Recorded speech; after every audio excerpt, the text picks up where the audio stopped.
Everyone welcome to mathematical Setu. Tangents and normal का यह आखिरी पार्ट है, लास्ट पार्ट है, यह है पार्ट 7। आज हम लोग क्या क्या पढ़ेंगे? Angle of intersection between curves और उससे रिलेटेड बहुत सारे क्वेश्चन को हम लोग देखेंगे और यह आखिरी पार्ट होगा। इसके बाद जो पार्ट आएगा पार्ट 8, वह एओडी का monotonic function, increasing and decreasing function से रिलेटेड होगा। और एक बात की मैं और जानकारी दे दूं कि जो लोग वे भी कर्व मेथड नहीं जानते हैं इनइक्वालिटी को सॉल्व करने, तो वीडियो में मेरे चैनल मैथमेटिकल सेतु, आपका चैनल मैथमेटिकल सेतु पे जाना है और वे भी कर्व मेथड उसमें आपको दिख जाएगा, उसे खोज के आप देख लेंगे, तब आपको अगला पार्ट यानी मोनोटोनिक फंक्शन जो है एप्लीकेशन ऑफ डेरिवेटिव का दूसरा यूनिट आपको समझ में आएगा। ठीक है, तो चलिए आज हम लोग शुरू करते हैं। क्या है लिखा हुआ जी? Angle of intersection between two curves. ठीक है, अब हम लोग कर्व का डायग्राम बना लेते हैं। ठीक, इसको कह दिए कर्व 1, इसको कह दिए कर्व 2। ठीक, angle of intersection between two curves जैसे देखा जाता है, बहुत से बच्चे फार्मूला याद कर लिए, डीसी निकाल के वैल्यू पुट कर लिए, कंसेप्ट को समझा कीजिए तो अच्छा क्वेश्चन जब आएगा वहाँ लगा पाओगे।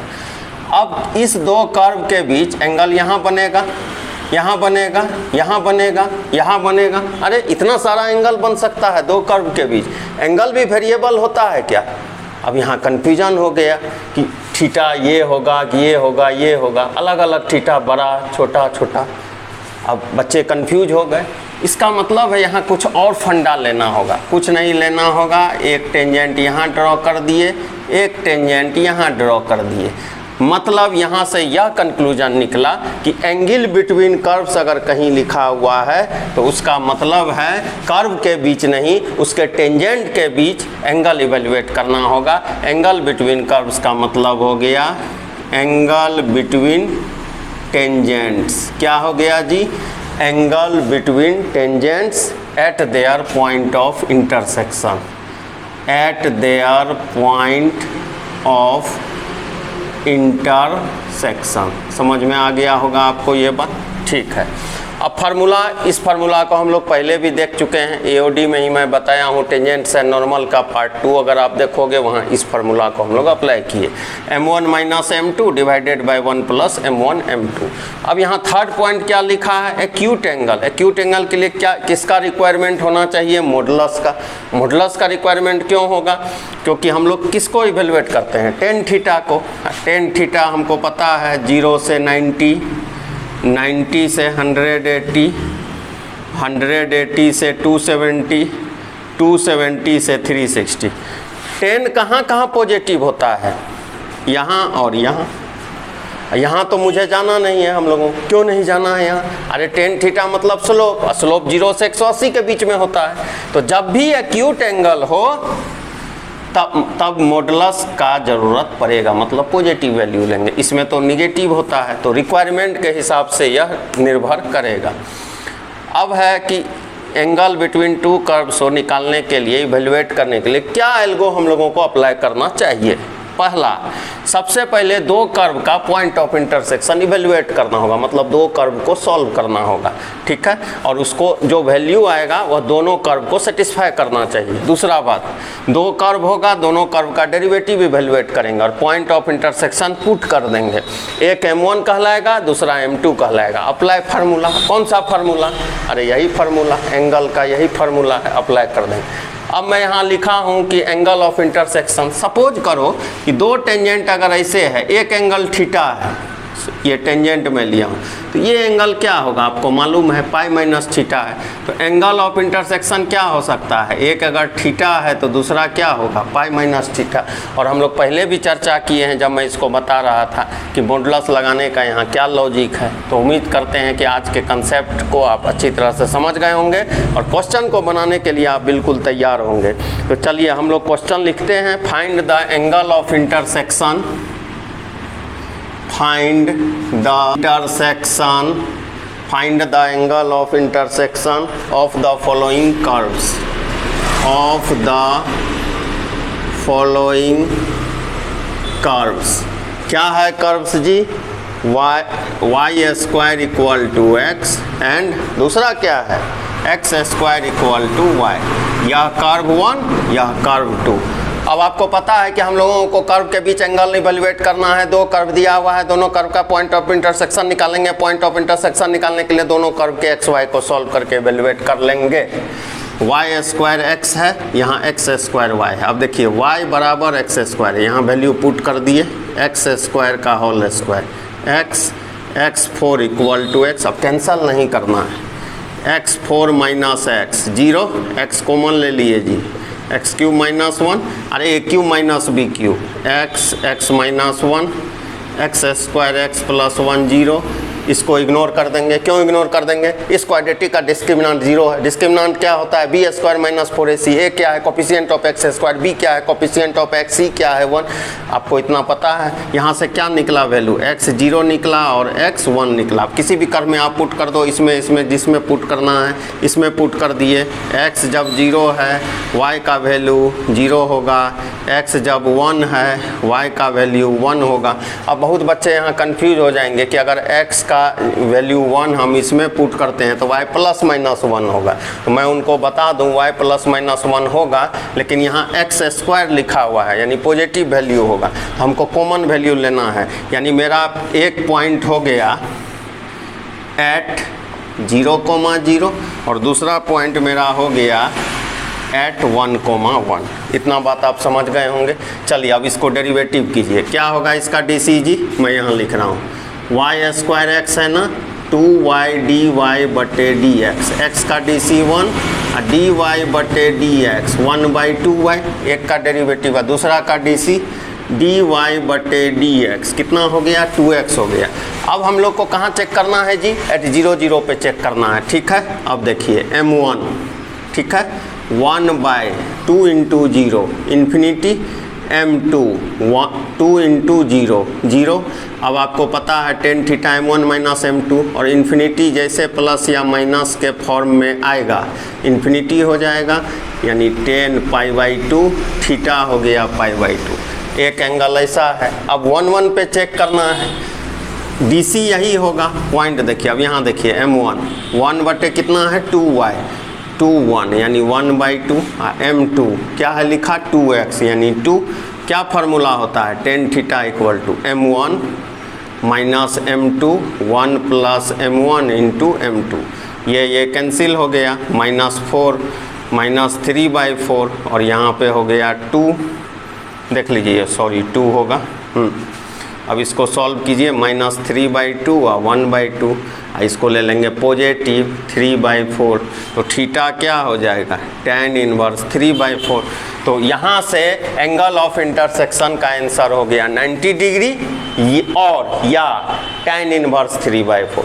ये दोनों इस क्वेश्चन का आंसर हो गया। तो क्या है इसको बनाने का तरीका? दोनों कर्व को सॉल्व कर लें, पॉइंट नंबर 1। पॉइंट नंबर 2 दोनों कर्व को डिफ्रेंशिएट कर लें। पॉइंट नंबर 3 m1 m2 मतलब dy/dx एट c1 और c2 इवेल्युएट कर लें। tan थीटा का फार्मूला अप्लाई कर दें। चलिए एक और क्वेश्चन लगाते हैं, मैं इधर मिटा रहा हूँ। पार्ट के बाद पार्ट 8 जो होगा मोनोटोनिक फंक्शन होगा, मतलब इंक्रीजिंग एंड डिक्रीजिंग फंक्शन होगा। तो वेवी कर्व मेथड का वीडियो में दिया हुआ हूँ, उसको निश्चित रूप से देख लेंगे। अगर वो नहीं देखेंगे आपको बिल्कुल भी समझ में नहीं आएगा। अगर वेवी कर्व मेथड देखे हुए हैं तो समझिए मोनोटोनिक फंक्शन भी आप पढ़े हुए हैं। पहला क्वेश्चन उधर था जी, दूसरा वही क्वेश्चन ले रहे हैं, सिर्फ कर्व को मैं चेंज कर रहा हूँ। y बराबर कितना? एक्स स्क्वायर और दूसरा ले लिए x square plus y square कितना है जी? 20 है। अब ध्यान से देखिए, एक्स स्क्वायर का वैल्यू क्या है? y है। एक्स स्क्वायर कितना है? y है, यहाँ रख दीजिए। Y square plus y equal to 20, y square y minus 20 quadratic है। इसको सॉल्व कीजिए। कैसे सॉल्व करेंगे? Y square 5y minus 4y 0, y plus 5 minus 4 y plus 5 0, y minus 4 y plus 5 0, y का वैल्यू 4 y का वैल्यू -5। अब इसको put कर दीजिए कहीं भी, यहीं पुट कर देते हैं। एक्स स्क्वायर बराबर 4 तो x बराबर ±2। ठीक है। और y का वैल्यू -5, तो क्या हो जाएगा एक्स स्क्वायर -5। देखिए x इक्वल टू -5 का रूट, इमेजनरी वैल्यू, इसको रिजेक्ट कर दिए। अब हम लोगों के पास ऑप्शन जो आया, x का वैल्यू जब 2 है तो y 4 है, और x का वैल्यू जब -2 है तब भी y 4 है, यानी 2 पॉइंट्स हम लोगों को मिल गया। अब इसका डेरिवेटिव करना है, ध्यान दीजिए, dy/dx कितना होगा जी 2x, ठीक। इसका dc करते हैं, 2x y स्क्वायर का dc, 2y dy/dx 0, 2y dy/dx कितना हो जाएगा -2x, dy/dx कितना हो जाएगा -x/y, ठीक है। तो हम लोग 2 और 4 पे मैं इवेलुएट कर देता हूँ, ध्यान दीजिएगा, at 2, 4। और एक चीज़ मैं बता दूँ, यह वैल्यू सेटिस्फाई होना चाहिए। अब चेक करिए, y 4 है, 2 का स्क्वायर सेटिस्फाई। अब देखिए यहाँ 2 का स्क्वायर 4, 4 का स्क्वायर 16, 20 आ रहा है ना। अच्छा, अब -2 पे भी चेक कर लें हम लोग, x का वैल्यू -2 का स्क्वायर, -2 का x का वैल्यू देखिए -2 का स्क्वायर यानी 4, और y है हम लोगों का 4, ये सही है। यहाँ आते हैं, x स्क्वायर -2 का स्क्वायर 4 और y स्क्वायर यानी 4 का स्क्वायर, यह भी सही है। मैं एक पे निकाल के छोड़ देता हूँ, आप इवेलुएट करते रहना, ठीक है। डेरिवेटिव इवेलुएट है। अब देखिए m1 2 4 पे ना जी, अब देखिए यहाँ m1 2x है, पहला डेरिवेटिव, 2x का मतलब है 2 × 2, ये हो गया 4, और m2 कितना है -x/y यानी -2/4 -1/2, फार्मूला लगा दें tan theta, m1 -m2 1/2, 1 m1 plus m2, क्या फार्मूला है tan theta, m1 -m2 1 + m1 m2 4, और यहाँ ले लिए -1/2, कितना हो जाएगा 9/2, और इधर हो जाएगा 1 - 2 मतलब -1। इसको पॉजिटिव वैल्यू ले लिए, थीटा क्या हो जाएगा जी tan 1 9/2। तो ये इसका आंसर हो गया। तो उम्मीद है आप इस क्वेश्चन को समझ गए होंगे। तो जल्दी से इस दोनों को, पहला क्वेश्चन उतार लिए हैं, दूसरे को भी जल्दी से उतार लें।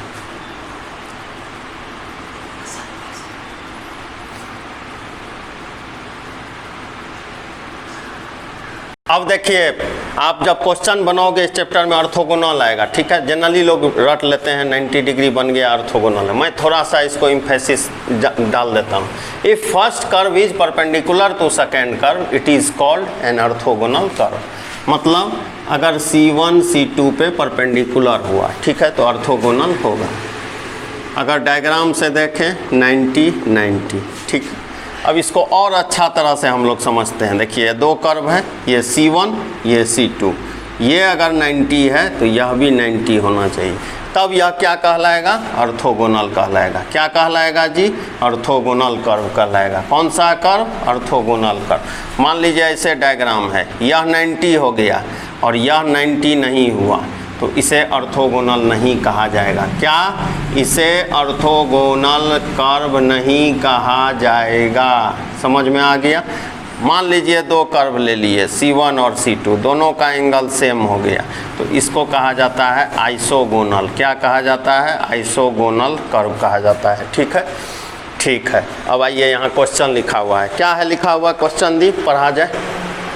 सो that the following curves intersect orthogonally. अब देखिए, मैं अभी थोड़ा देर पहले बताया हूँ कि 2 कर्व को सॉल्व कर लो, सॉल्व करके एक्स वाई का वैल्यू इवेलुएट कर लो, फिर उसके बाद जो है दोनों के बीच tan थीटा लगाओ, उससे भी बनेगा कुछ। अगर ऑर्थोगोनली बोल रहा है, एक अप्रोच थोड़ा बदलते हैं। y = y क्यों है, dy/dx की है, कितना होगा जी 3x²। यहाँ से 6 dy/dx 7 का 0 -2x, dy/dx कितना हो जाएगा -2x/3 यानी -x/3, या 3x²। इसको आप कह दो m1, इसको कह दो m2। अगर ऑर्थोगोनली रहा होगा तो m1 m2 -1 रहा होगा। m1 का वैल्यू क्या है 3x, m2 का वैल्यू क्या है -x/3। अब एक बार देख लीजिए कहीं कुछ गलत तो नहीं हुआ। 6dy/dx -2x, चलिए सही है यहाँ तक। -1 माइनस माइनस प्लस क्या हो गया 3x²/3 = 1, x = 1, x² 1, x का वैल्यू 1। ठीक है, अब हम लोग चेक करते हैं x बराबर 1। x जब 1 है तो y कितना होगा, यहाँ पे पुट कर दीजिए या कहीं भी यहीं पुट कर दीजिए। y का वैल्यू कितना हो गया 1 हो गया। बहुत अच्छा, ठीक है, ठीक है, आ गया यह पॉइंट। अब आप यहाँ पे चेक करिए 6y क्या लिखा हुआ है 7 - x², 7 वैल्यू पुट करिए। y का वैल्यू 1, 6 × 1 7 - 1 6। देखिए यह सेटिस्फाई कर गया। समझ में आया मैं क्या बोला? यहाँ से जो एक्स वाई का वैल्यू आया इस कर्व में देने से सेटिस्फाई किया। अगर मैं ऐसे बोलूँ यदि आज बादल लगे होते तो बारिश हुई होती। अगर बारिश हुई है मतलब बादल लगे हुए रहे होंगे। अगर m1 m2 -1 से जो एक्स वाई का वैल्यू हमको आ रहा है वो सेटिस्फाई हो रहा है, मतलब यह ऑर्थोगोनल रहा होगा। तो हमको पॉइंट ऑफ इंटरसेक्शन इवेल्युएट करने की कोई भी आवश्यकता नहीं है। ऑब्जेक्टिव क्वेश्चन में इस तरह के अप्रोच को आप लगा सकते हो। अब आइए एक और क्वेश्चन देखते हैं। y² 6x है, 2y dy/dx क्या हो जाएगा जी 16, dy/dx कितना हो गया 16/2y, मतलब कितना हो गया 8/y, मतलब इसको m1। यहाँ से इसका सोचिए 2x² का dc, 2x y² का dc, 2y dy/dx और 4 का dc 0, उसको उस तरफ ले जाइए। 2y dy/dx -4x dy/dx कितना हो जाएगा -4x/2y, इसको कह दिए m2। m1 m2 -1 लेके हम लोग चलते हैं। m1 m2 -1, m1 का वैल्यू है 8/y, m2 का वैल्यू है -4x/2y = -1। 8 को 4 से मल्टीप्लाई कीजिए 32x/2y² 1। अब आप देखिए y² का वैल्यू कितना है, यहाँ से देखिए y² का वैल्यू कितना है 16x, पुट कर दीजिए 16x × 2 32x, 32x/32x कट के 1 हो गया। सेटिस्फाई कर दिया कंडीशन को। मतलब हम लोग क्या बोलेंगे, यह जो कर्व है यह क्या है ऑर्थोगोनल है। ठीक, हालांकि इस क्वेश्चन का पॉइंट ऑफ इंटरसेक्शन इवेल्युएट करके भी आप बना सकते हो, लेकिन ऑब्जेक्टिव में अगर ऐसा हो कंडीशन अगर सेटिस्फाई हो गया, हम लोग ये लेके चले, खुद से लेके चले, शो करना था नहीं भी हो सकता था। m1 m2 -1 है, जब इसको हम इस कंडीशन में पुट किए तो मेरा यहाँ जो वैल्यू है देखिए कैंसिल होके 1 = 1 आ रहा है। इससे पहले वाले क्वेश्चन में भी वही किए थे, एक्स वाई का वैल्यू आया दूसरे कर्व में सेटिस्फाई हो रहा था, मतलब उस कंडीशन से वह वैल्यू आ रहा है। तो उस मतलब जो वैल्यू आया वह सेटिस्फाई किया तो वह कंडीशन सही है। अगर कंडीशन सही है तो दोनों ऑर्थोगोनल है। अब यहाँ पे पॉइंट दे दिया, अब दिमाग लगाने का जरूरी नहीं है, आपको कोई मेहनत नहीं करना है, सीधा डीसी करिए 2x 4 dy/dx, dy/dx 2x/4 x/2 point दिया है। m1 हम लोग यहीं पे ले लें, मतलब dy/dx c1 बोला जाता है, dy/dx या इस तरह भी आप लिख सकते हो 2/2 मतलब 1, इसको कह दिया m1। c1 भी आप लिख सकते हो। और दूसरा कर्व ये है, क्या है कर्व जी 4, और y का dc क्या होगा dy/dx + 2x = 0, dy/dx -2x/4 -x/2 हम लोग निकालेंगे m2। m2 का मतलब है x2 y1, यहाँ पुट करेंगे तो -2/2 -1। अब यहीं से दिख गया m1 m2 -1 मतलब ऑर्थोगोनल। तो दो कर्व ऑर्थोगोनल होगा, इसका क्या शर्त है कि C1 परपेंडिकुलर टू C2, मतलब m1 m2 का वैल्यू अगर -1 हो जाएगा तो उस बेसिस पे हम कह सकते हैं कि दो कर्व्स ऑर्थोगोनल है। एक बात और बता दें, कभी कभी find the angle of intersection evaluate करने आपको दे देगा और उस जगह पर इस पॉइंट को आप लिख लेंगे। Evaluation of point of intersection काफ़ी टफ होगा, कम्प्लेक्स होगा, ठीक है। तो वहाँ पर m1 m2 -1 आप अप्लाई कर सकते हो। जनरली इस पे आपका क्वेश्चन सॉल्व हो जाता है, ये ध्यान रखेंगे। पॉइंट इवेल्युएशन और पॉइंट ऑफ इंटरसेक्शन अगर कम्प्लेक्स हो, कम्प्लेक्सिटी बहुत ज़्यादा हो, तो एक बार M1 M2 -1 ट्राई करें। ध्यान यह भी रखें ऑप्शन में 90 डिग्री लिखा है या नहीं, इस पर डिपेंड करता है। अगर 90 डिग्री लिखा हुआ है तो 90% चांस रहता है कि वह ऑर्थोगोनल है, मतलब 90 डिग्री बना रहा है। तो जल्दी से इसको उतार लें।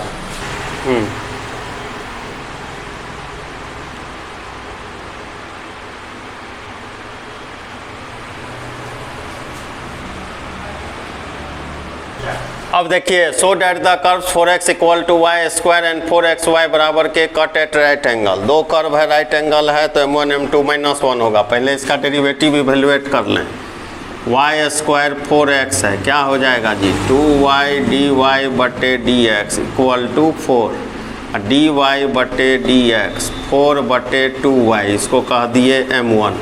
अब आइए सेकेंड, 4xy बराबर के xy बराबर कचरा बटे 4 DC करेंगे, x dy बटे dx प्रोडक्ट रूल 0 dy बटे dx कितना आ गया -y/x M2 cut at right angle M1 M2 -1। अच्छा, बहुत बच्चे कंफ्यूज हो जाते हैं, ठीक है। तो यहाँ देखिए M1 M2 कितना -1, M1 का वैल्यू 4 बटे 2y। शुभम कुमार यह क्वेश्चन मुझसे पूछे थे, ध्यान से देखेंगे। -y/x इसी टाइप का, ठीक है, माइनस माइनस प्लस, ध्यान दीजिए। अब यहाँ पे y कैंसिल, क्या बचेगा जी 4 इक्वल टू 2x, तो x इक्वल टू 2 बचेगा। x का वैल्यू 2 आ गया। अब ध्यान से सुनेंगे, ऐसा कर्व में लेना है जहाँ मतलब वेरिएबल है, ये है। अब ध्यान दीजिए, वाई स्क्वायर कितना है जी 4x है, x का वैल्यू 2 है, तो वाई स्क्वायर कितना हो गया 8 हो गया। y क्या हो जाएगा +-2√2 आ गया xy का वैल्यू। अब हमको तो इस कंडीशन को लाना है। अब k वाला कर्व खोजिए, मिल गया 4xy, 4x का वैल्यू 2y का वैल्यू +-2√2 इक्वल टू k 4 2 8 +-16√2। इसमें दो तरह का क्वेश्चन पूछे जाते हैं। अगर यह ऑब्जेक्टिव में आया होता तो पूछता आपसे फाइंड द वैल्यू ऑफ के, तो इसका आंसर होता +-16√2। लेकिन यहाँ जो क्वेश्चन है k² 512 है, मतलब 512, तो आप स्क्वायर कर दो। 16 का स्क्वायर 256 और √2 का स्क्वायर 2 प्लस माइनस का square positive 512 equal to k²। Squaring both sides, ये इस रिजल्ट को हम लोग ऑब्टेन कर लिए। अब 7 नंबर क्वेश्चन देखा जाए। सो डैट द कर्व इतना एंड इतना टच ईच अदर। मैं यहाँ बता दूँ, अगर M1 M2 दोनों कर्व का स्लोप ऑफ टेंजेंट जो हम लोग इवेल्युएट करेंगे, अगर वह इक्वल है तो टच ईच अदर होता है, ठीक है। बहुत बच्चे बोल देते हैं कर्व पैरेलल हो गया, कर्व पैरेलल नहीं हो सकता है, कर्व का टेंजेंट पैरेलल होता है, ठीक है, at the point of intersection. तो हम लोग इसका डीसी करते हैं। अच्छा, पहले पॉइंट ऑफ इंटरसेक्शन सॉल्व करना है। अब बच्चे y निकाले, a²/x पुट किए, बड़ा इक्वेशन, थोड़ा ब्रेन लगाइए। 2a² है ना जी, 2 से इधर मल्टीप्लाई किए, देखिए किस तरह से सॉल्व होता है। 2xy बराबर 2a², क्या हो जाएगा x² + y², 2a², क्या लिख देंगे 2xy, लेफ्ट साइड में ले आए, x² y² - 2xy 0, a² b² - 2ab 0, a - b का होल स्क्वायर, x - y का whole square, x equal to y। अब देखिए पुट कर दीजिए कहीं भी, xy यहीं पुट कीजिए, x² y के जगह x², इधर है 2a², 2x² बराबर 2a², x बराबर प्लस माइनस से x y इक्वल है, तो आपको पॉइंट पता चल गया। दो पॉइंट अलग अलग है, एक p है एक q है। मान लीजिए x a है तो y भी a है, q हम मान लिए -a है तो -a है। अब दोनों जगह हम आप लोग इवेल्युएट कर लीजिए, मैं p पे चेक करके दिखा देता हूँ, ठीक है। अब इसका DC करते हैं। क्या था दिया हुआ जी, xy बराबर a², DC करिए डायरेक्ट, dy बटे dx -y/x, ठीक है। अच्छा, इसका DC करते हैं, 2x + 2y dy/dx, 2a² का 0, dy बटे dx -x बटे y, ठीक है। अब मैं बस p पे चेक कर रहा हूँ, एट p मतलब हो गया a, a M1 या C1 भी बोल सकते हैं, dy, इसको M1 ही मैं बोल रहा हूँ, ठीक है, ऐसे भी लिख सकते हो, dy बटे dx C1, ठीक है, माइनस ए बाई यानी कर्व 1 का टेंजेंट -1, dy बटे dx कर्व 2, ठीक है, माइनस एक्स बाई वाई, यह भी वही होगा। देखिए दोनों इक्वल है, दोनों अगर इक्वल है तो यह क्या हो जाएगा, touch each other. Touch each other का मतलब समझ गए ना, थीटा हो गया वहाँ 0 तो M1 इक्वल टू M2 हो जाएगा। कर्व पैरेलल नहीं होता है, कर्व का टेंजेंट पैरेलल होता है। मैं पहले ही बता दिया हूँ कि दो कर्व के बीच अगर एंगल निकालना है उसके टेंजेंट के बीच में एंगल होता है, ठीक है। तो मैं P पॉइंट पे चेक किया, Q पे भी आप चेक करोगे, डेरिवेटिव वही है, कॉमन सेंस लगाना है, वही वैल्यू होगा क्योंकि इक्वल है। अब यहाँ देखिए find angle of intersection, exponential function आ गया, उसका पॉइंट ऑफ इंटरसेक्शन। अलजेब्रिक में अगर अच्छा क्वेश्चन मिल जाता है तो हम लोग फंस जाते हैं, यह तो एक्सपोनेंशियल है। अब क्या करेंगे, कभी भी अगर एक्सपोनेंशियल फंक्शन के बीच एंगल ऑफ इंटरसेक्शन आपको इवेलुएट करने दे तो सबसे बेस्ट मेथड होता है हिट एंड ट्रायल मेथड। कौन मेथड जी, हिट एंड ट्रायल मेथड। किस फंक्शन के लिए, एक्सपोनेंशियल फंक्शन। अब बच्चे घबरा गए, हिट एंड ट्रायल का मतलब तो सब समझ गए, कोई खुद से सोच के देना होगा, कौन वैल्यू देंगे। अरे आपसे 5 लाख वाला वैल्यू वो नहीं पूछेगा, वो भी जानता है कि ह्यूमन है तो हम लोगों की कैपेसिटी है। अब आप सोचिए x के जगह 0 ले लेते हैं, log 0 अनडिफाइंड हो गया, x के जगह 1 ले लेते हैं, ठीक है, इसमें पुट कीजिए 3 1 -1 और log 1, y का वैल्यू कितना आ गया जी, 0 आ गया। अब 1 का पावर 1 और -1 0, देखिए पॉइंट ऑफ इंटरसेक्शन आ गया। मालूम चला कैसे, x का वैल्यू 1 पुट किए तो y 0 आया, यहाँ भी जब x 1 पुट किए 1 का पावर 1 1 और 1 -1 0, यानी पॉइंट ऑफ इंटरसेक्शन कितना आ गया, 1,0 आ गया। 1 से 5 के अंदर का प्लस माइनस रेंज लोगे वैल्यू आ जाएगा। अब आपको पता है एंगल ऑफ इंटरसेक्शन इवेलुएट करना है तो इसका डेरिवेटिव इवेलुएट करना होगा। y बराबर क्या लिखा हुआ है, 3x - 1 into log x, D कर लेते हैं, dy बटे dx 3x - 1 log x का dc 1/x plus log x, इसका 3 का पावर x -1 log 3। अब देखिए dy बटे dx c1 समझ गए होंगे, कहाँ पर जी, 1 0 पे पुट कीजिए वैल्यू, 3x के जगह 1 -1 1/1 प्लस log 1 अनडिफाइंड छोड़ दिए, 0 हो गया पूरा, किसी भी वैल्यू पे पावर 0, यह वैल्यू आ गया 1। अब आइए सेकेंड क्या है, y इक्वल टू x -1। मैं जब लॉगरिथमिक डिफरेंशिएशन बताया था बोले थे रट लेने के लिए ये सब डीसी, dy बटे dx direct x 1 plus log x, 1 का dc 0। अब देखिए dy बटे dx मतलब कर्व 2 का टेंजेंट कितना हो जाएगा, 1 का x 1 0 है ना, पॉइंट्स 1 0, x 1 और y 0, तो यहाँ तो x है, 1 का पावर 1 प्लस log 1। देखिए यह भी कितना आ गया 1, मतलब dy बटे dx c1 1, dy बटे dx c2 1, दोनों इक्वल है तो क्या हो गया इसका मतलब टच ईच अदर। और टच ईच अदर का मतलब अगर थीटा पूछ ले कितना, 0 डिग्री, इसका आंसर हो गया। तो उम्मीद है कि इस क्वेश्चन को आप समझ गए होंगे। आप उतारते भी रहो और सुनते भी रहो, मैं इधर क्वेश्चन लिख रहा हूँ, इसी टाइप पे बेस्ट क्वेश्चन को हम लोग लगा लेते हैं। और मैथमेटिकल सेतु का वीडियो आप लोग सिर्फ देख लेते हो, लाइक शेयर और सब्सक्राइब करना नहीं भूलें। लाइक नहीं देते हैं आप लोग, इतना मेहनत हम लोग करते हैं आप लोगों को बताने के लिए। हर एक 2 डेज 3 डेज के गैप पे वीडियो अपलोड होता है और वीडियो को पूरा देखा कीजिए। वीडियो को सिर्फ पलथी लगा के बैठ गए देख लिए, वैसे काम नहीं चलेगा। कॉपी कलम लेके बैठना होगा, आंख तेज रखिए, कान तेज रखिए, पेन चलाते रहिए। चलिए नेक्स्ट क्वेश्चन हम लोग लिखते हैं। अच्छा क्वेश्चन है, ध्यान से देखिएगा, लिखिएगा। Find the angle of intersection, 9 number. Find angle of intersection, find angle of intersection of y equal to greatest integer mod sin x mod cos x and y equal to x square plus 1। अब बच्चे घबरा गए, modulus, दो modulus का सम, greatest integer, फंस गए बच्चे। अब देखिए, पहले मैं इसका रेंज आपको बता दूं। एफ एक्स ग्रेटर देन 0 होगा, आपको पता है mod sine x mod cos x जब भी होगा ग्रेटर देन 0 वैल्यू होगा, ठीक है। अब हम लोग क्या करते हैं, इसका स्क्वायर निकालते हैं, ठीक है, एफ एक्स का। मॉड साइन एक्स का square sine square x, mod cos x का square cos square x, 2 mod sine x और cos x, 2 sine a cos a, sine 2a होता है, 1 प्लस मॉड साइन 2x।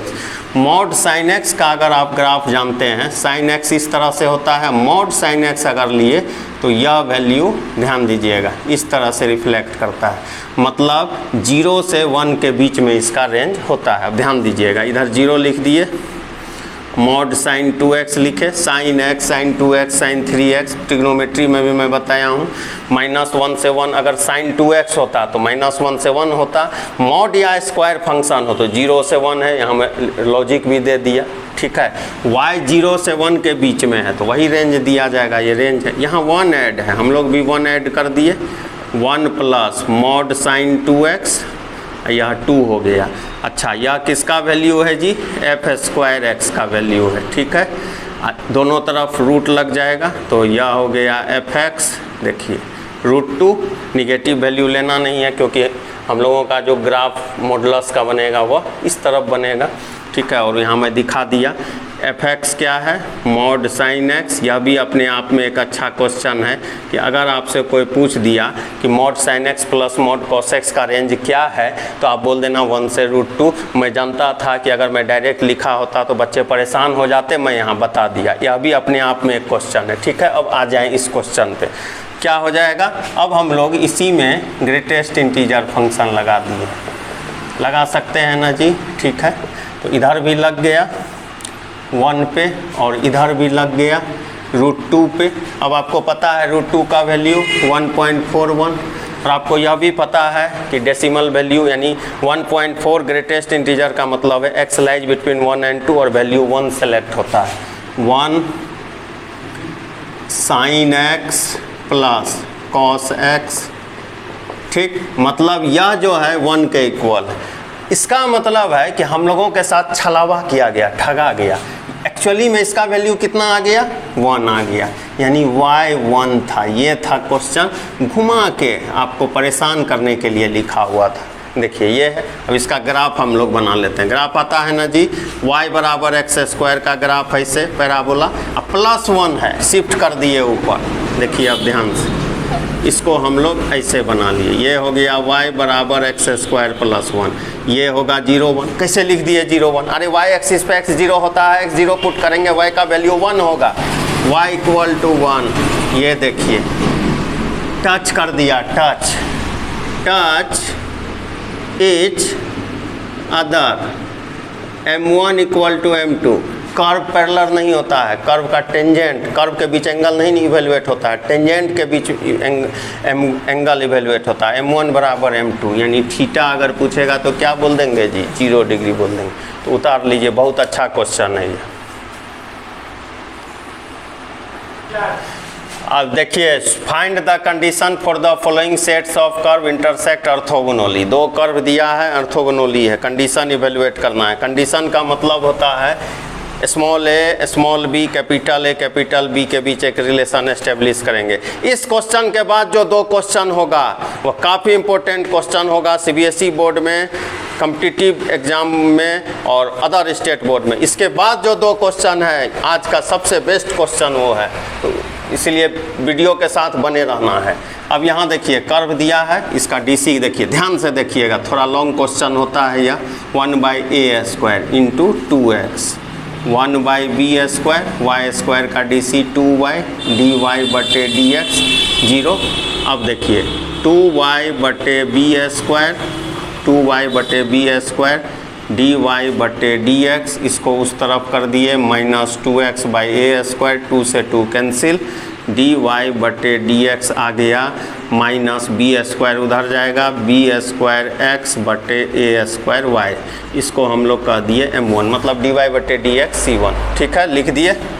अब आइए second curve क्या होगा, D C 1/a² 2x minus 1/b², 2y, बहुत important question यह, इज इक्वल टू 0, उस तरफ भेज दिए, 2x/a² equal to 2y/b², dy/dx, 2 से 2 कैंसिल, dy/dx सोच के बोलिएगा, b²x/a²y, हो सकता है गलत भी हो जाए, कुछ कहा नहीं जा सकता है, यह हो गया m2, ठीक है। अब हम लोगों को लिखा है इंटरसेक्ट ऑर्थोगोनली, अगर ऐसा लिखा हुआ है इंटरसेक्ट ऑर्थोगोनली अगर लिखा हुआ है तो m1 m2 -1 होता है, ये हम लोगों को मालूम है।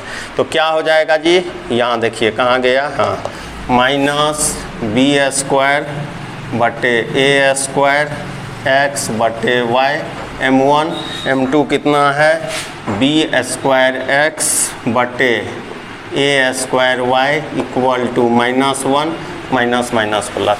अब यहाँ हम लोग देख रहे हैं कि क्या हम लोगों को परेशानी हो सकता है, यहाँ देख रहे हैं x² है, अच्छा a² कैपिटल A² y² 1 है। मैं शुरू में ही बोला था कंडीशन का मतलब है इस चारों के बीच में कंडीशन है, x y को हटाना है। अब यह हटेगा कैसे भाई, x² y² कैसे हटेगा, यहाँ से हटेगा इक्वेशन से। अब देखिए किस तरह से हटाएंगे, इधर मैं बता रहा हूँ, x²/a² प्लस y²/b², 1 है, यह भी 1 है, तो दोनों ये 1 है, तो ये इसके इक्वल होगा, यहाँ ध्यान दीजिएगा, x²/a² माइनस y²/b², ठीक है। अब आप क्या करो, इसको इधर लिख लेते हैं, x²/a² माइनस y²/b², उल्टा कर दिए, x²/a² उल्टा मतलब लेफ्ट को राइट। अब देखिए x वाले को एक तरफ ले आते हैं, माइनस x²/a², y वाले को एक तरफ, तो यह प्लस हो जाएगा मेरे हिसाब से, शायद देख लीजिए, ये इस तरफ आएगा, ये उस तरफ जाएगा, x² कॉमन ले लेंगे, 1/a² माइनस, ठीक, और यहाँ से y² ले लिए, 1/b², 1/, और यहाँ से हम लोग देखें x²/y², हम लोग भी लिख दिए, y को इधर ले आए, 1/b², 1/b², नीचे 1/a², 1/, आपको पता चल गया होगा कि यह क्वेश्चन किस तरह का है। यहाँ तक आ गए, पसीना निकल जाएगा। अब यहाँ आ जाइए, b² b², a² x²/y², value बैठाइए, 1/b² और 1/b², यहाँ हो जाएगा 1/a² 1/a² इक्वल टू 1। अब इधर हो गया b² b², मैं डायरेक्ट LCM ले रहा हूँ, b² b² प्लस b², इसको सीधा उधर मल्टीप्लाई किए विथ LCM लेते हुए a² माइनस a²। अब देखिए ये कटा, अब थोड़ा हल्का हुआ। अब इसको लिखे तो क्या हो जाएगा, b² plus b², a² minus a² minus a², b² plus b², इसको इधर ले आए, a² माइनस b², इसको उधर ले जाए। देखिए ये हो गया कंडीशन। एक बार मैं मिला लूँ, आप लोग उतारते भी रहें, आंसर मिला लेते हैं, बस अब हो ही गया। इसके बाद 1-2 क्वेश्चन है, वो जो 2 क्वेश्चन है वो काफ़ी इम्पोर्टेंट है, CBSE बोर्ड वाले निश्चित रूप से देखेंगे, और कॉम्पिटिटिव एग्ज़ाम में भी बहुतों बार इस क्वेश्चन को पूछा जाता है। मैं आंसर मिला लूँ, 8 का 2 a² माइनस, चलिए बन गया, सही है। तो इसका वर्किंग एल्गोरिथम क्या है, दोनों का डेरिवेटिव dy/dx(c1) dy/dx(c2), जिसको मैं शॉर्ट में m1 m2 लिख रहा हूँ, -1, और जो x²/y² आया, दोनों इक्वेशन को इक्वेट करके एलिमिनेट करके उसको यहाँ रख देना, ठीक। अब देखिए यही क्वेश्चन के बारे में मैं बोल रहा था, ये क्वेश्चन और ये क्वेश्चन कॉम्पिटिटिव एग्ज़ाम में भी, बहुत से कॉम्पिटिटिव एग्ज़ाम में पूछे जाते हैं, ठीक है, और +2 में तो पूछा ही जाता है। यहाँ पे बोल रहा है if the straight line x cos alpha y sin alpha p touches the curve, इतना, ठीक है। तो याद कीजिए पार्ट 6 में मैं इस पे चर्चा किया था और पिछले पार्ट में भी, पार्ट 4 में भी टेंजेंट का इक्वेशन लिखना है। क्या बताया था? एक्स स्क्वायर हो तो x(1) बाई ए स्क्वायर। मान लिए x1 y1 एक टेंजेंट पॉइंट है इस कर्व पर, एक पॉइंट हम लोग ले लिए, y(1) by b square equal to 1, ये टेंजेंट है और एक टेंजेंट यहाँ दिया है। कंपेयर कर लें। अब देखिए x का कोफिशिएंट क्या है यहाँ भाई? x1 by a square by compare कर रहे हैं cos अल्फ़ा। अब देखिए y का y1 by b square by sine alpha, और यहाँ पे क्या है? 1 है, यहाँ पर p है। इस तरह से लिख सकते हैं हम लोग। ठीक है, अब देखिए x1 इवेल्युएट करना है, ध्यान दीजिएगा, घबराना नहीं है, आराम से इसको सॉल्व करते हैं। x1 बाई ए स्क्वायर और 1 by cos alpha 1 by p, यानी x1 हो गया a square cos alpha by p। अब आप जानते हैं सिमिलरली हम लोग y1 क्या लिख सकते हैं? B square sine alpha by p। x1 y1 आ गया। अगर x1 y1 point of contact रहा होगा तो इस कर्व को भी सेटिस्फाई किया होगा, क्योंकि आपको पता है अगर टेंजेंट है तो वह जो पॉइंट ऑफ कांटेक्ट या पॉइंट ऑफ टेंजेंसी जो है वह कर्व पे भी होता है और टेंजेंट पे भी होता है। तो क्या हो जाएगा यहाँ से? x1 square by a square y1 square by b square 1 होगा। x1 का वैल्यू ये है, पुट कर दें ए स्क्वायर कॉस अल्फ़ा अब बटे p का होल स्क्वायर अब बटे ए स्क्वायर। अच्छा, अब प्लस y1 का वैल्यू हो गया बी स्क्वायर साइन अल्फ़ा बटे p का होल स्क्वायर अब बटे बी स्क्वायर 1 होगा। अब इसको सॉल्व करें।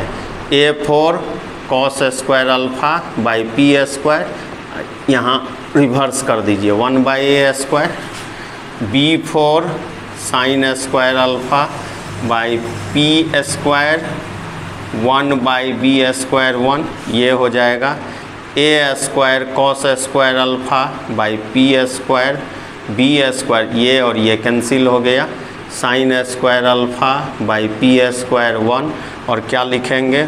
ए square cos square alpha B square sine square alpha p square. इस तरह से क्वेश्चन बन गया।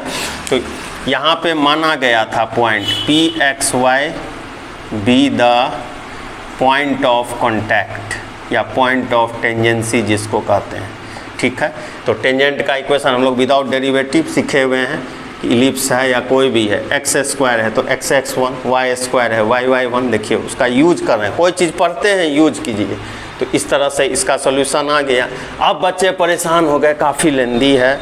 सेतु आपका नाम है, simple and easy technique for you आप बोलते हैं, मेथड लंबा है। देखिए मैं बहुत आलसी हूँ, हमेशा कोशिश करता हूँ कि छोटा में हो जाए, लेकिन ट्रेडिशनल मेथड भी दिखाना है। जहाँ पे पॉसिबिलिटी होता है या मुझे लग पाता है कि छोटा हो सकता है, कोशिश करते हैं। चलिए अब कोशिश करते हैं कि इसी क्वेश्चन को अगर छोटा हम लोग करें, यानी इतना लेंदी नहीं जाए, किस तरह से बनाया जा सकता है। ये बुक का मेथड में बताया।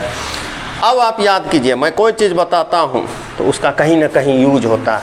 याद कीजिए पार्ट 6 जब मैं बता रहा था वहाँ पे हम लोगों ने चर्चा किया था कि y = mx + c touches circle, c बराबर ±a1 + m² का रूट, y बराबर mx + c touches parabola y² 4ax, c = a/m, y बराबर mx + c touches ellipse x² by a² y² b² 1। ये कंडीशन c बराबर ±a² m², m स्लोप है b², y बराबर mx + c touches hyperbola, c = ±a² m² - b² का root. ये 3 बताया था, आज इसको अपडेट कर दी। अब देखिए इसका यूज, इलिप्स है ना जी, यह लाइन है, ठीक है। देखिए x cos अल्फा अब y sin अल्फा बराबर p, y बराबर mx + c, y sin alpha क्या हो जाएगा जी? -x cos alpha plus p, sine alpha से डिवाइड कर दिए, sine alpha sine alpha sine alpha, ठीक। y = -x cos alpha sign alpha plus P by sine alpha.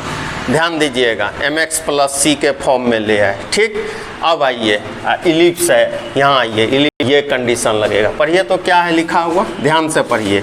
c बराबर plus minus, ध्यान से देखिए, a square m square plus b square. अब देखिए y बराबर m x plus c, c के जगह क्या हो जाएगा जी, p बाई साइन अल्फ़ा। ठीक, एम स्क्वायर, जल्दी सोचिए, एम क्या है, स्लोप mx, ये निगेटिव साइन के साथ, ये जो दिख रहा है देखिए ये और ये, जल्दी बोलिए, माइनस कॉस अल्फ़ा बटे साइन अल्फ़ा का होल स्क्वायर। ठीक, ध्यान दीजिएगा, p बटे साइन अल्फ़ा बराबर प्लस माइनस, ध्यान से देखिए क्या हो जाएगा यह जी, a square cos square alpha. ठीक, स्क्वायर होगा तो इधर मल्टीप्लाई कर दिए, b square sine square alpha होगा, और यहाँ भी क्या हो जाएगा, साइन स्क्वायर अल्फ़ा का रूट, दोनों तरफ स्क्वायर कर दिए, पी स्क्वायर अब बटे sine square alpha plus minus square करेंगे गए,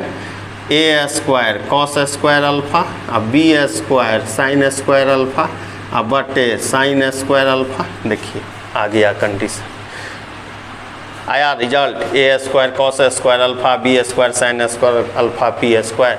अब देखिए ये क्वेश्चन क्या है, यह इलिप्स है। अच्छा, y बराबर एम एक्स प्लस सी का तो यही स्ट्रक्चर है, सिर्फ कंडीशन लगा देना। देखिए हाइपरबोला है, क्या है पढ़िए फार्मूला, c बराबर प्लस माइनस ए square m square minus B square, y बराबर एम एक्स प्लस सी, क्या लिख देंगे जी, p बाई साइन अल्फ़ा। इस m के जगह क्या लिख देंगे, यहाँ से देखिए, माइनस कॉस अल्फ़ा बटे साइन अल्फ़ा का whole square minus B square.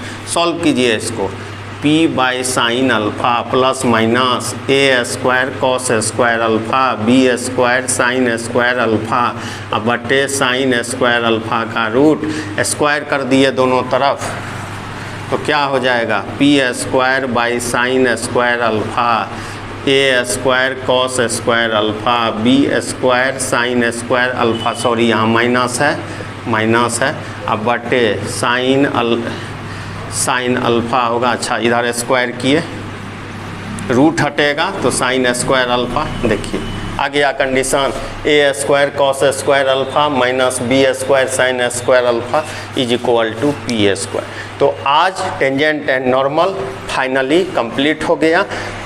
ठीक है, जितना मुझसे पॉसिबल हो पाया मैं अपना बेस्ट देने का कोशिश किया हूँ। हो सकता है कुछ बच्चों को कहीं समझने में कोई कठिनाई हो तो कमेंट बॉक्स में आप लिखा कीजिए, कमेंट बॉक्स में आप लिखते नहीं हैं तो उससे समस्याएं आएंगी।